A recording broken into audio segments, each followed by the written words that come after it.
Hi guys, and welcome to my channel. So in today's video I'm gonna share with you a couple of mistakes that I have done while I was creating this design.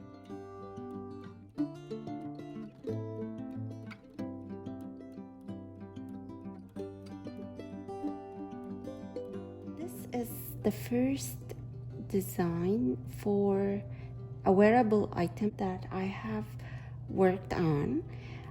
I've crocheted before cardigans and sweaters like from other designers, and they turned out so well. I followed the steps, I followed the gauge instructions, and everything went perfectly fine.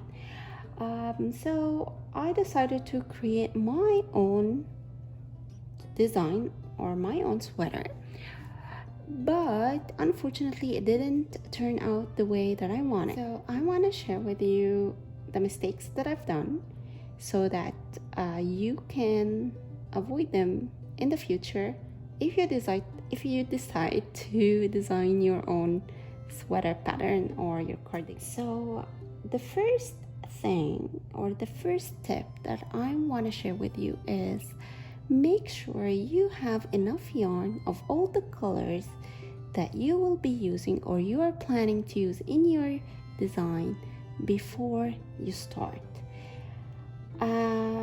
And this may seem like an obvious point, but guess what? I did fall into such a mistake. So if you look into my design here, I have three colors. Like I have the gray, yellow, and off-white colors. And while I was imagining my sweater, I was planning to have it more of a gray color, and then I would have a little bit of off-white and yellow integrated into it. But then midway I decided to frog the work and redo it because I wanted more of the light colors into the sweater rather than having it in the gray color. So of course, because I was planning to have it more in gray in the beginning, I had more yarn in gray than yellow and off-white. So I ended up with like being short in yarn. Like the store didn't have enough inventory of the yarn that I used. So the first thing that I had to do was to shop around. Of course, that like took time to shop around and try to find the same yarn that I was using, and I couldn't find it. So I had to wait until the store restock the yarn. And of course, although it was the same brand and the same color, the lot number was different. You look right here, like this is the back panel and this is the front panel, and if you look at both colors right there, you will see a slight difference in color. Both of them are baby yellow Bernat premium yarn, but there is a difference because there is a difference in the lot number. So again, the first tip is make sure that you have enough yarn of the same color that you will be using throughout your project, and make sure that the lot number is matching. This is very, very, very important. Second tip that I want to share with you today is about the armhole shaping. So in my design, I decided to go with a straight armhole opening just to make things easier for beginners, because if you're doing a decrease around the neck area and a decrease around the armhole, this might be a little bit confusing. So I decided to go with a simple straight armhole opening. Well, the thing with that was I had two issues with this straight opening. The first issue was that although the length of my of the arm was the length that I needed, it ended up longer than what fit me, because if I had done a decrease around the armhole, this would have consumed a little bit of the arm part and it would have fit perfectly. But because this is a straight edge. The extra length was not consumed in this area, and it turned out with a longer sleeve than what I needed. So this was the first issue with having a straight armhole. The second issue was that around the area between the chest and the shoulder, because there was no enough decrease in this area on both sides, this area is not sitting flat when you try it on.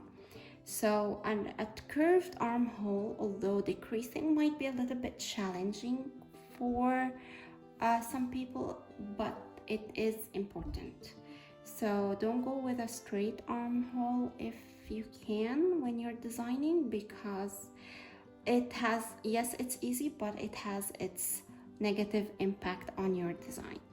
The third point that I want to discuss with you today is document everything that you do or you try in the process of designing your own pattern.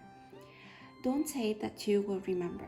If you put your project aside, like what happened to me when I ran short of yarn, I put my project aside for a couple of weeks, and when I came back to it, I had to look into my notes to remember what I was doing, what hook size I was using, what did I try, what didn't work for me, what worked for me, what was the gauge that I started with. So it is very important to document everything in order to avoid any confusion throughout the process of pattern designing.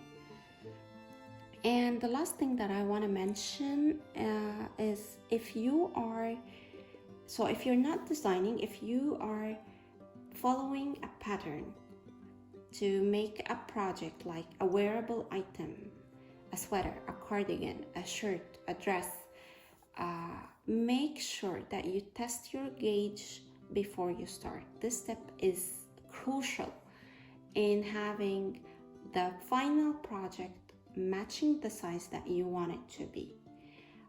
A change in a hook size, a change in your tension, a change in the brand, a change in the weight of the yarn that you're using will drastically affect the end product. It can get the size from a medium to a small, or a medium to a large, or like it can cause a huge effect on your final project. So make sure that you do the swatch, test your gauge before you start. This will save you a lot of hassle when you're crocheting. So that's it with our chat today. I wanted to share with you my mistakes. Hopefully you don't fall into them when you're designing your own pattern or you're crocheting your own wearable item. However, I really love the stitch that I used in this pattern, so I'm gonna be sharing with you this stitch in my next video. So if you haven't yet subscribed to the channel, please do, and please make sure that you hit the bell icon so that you get notified once there are new videos on the channel. I'll see you next time. Till then, take care.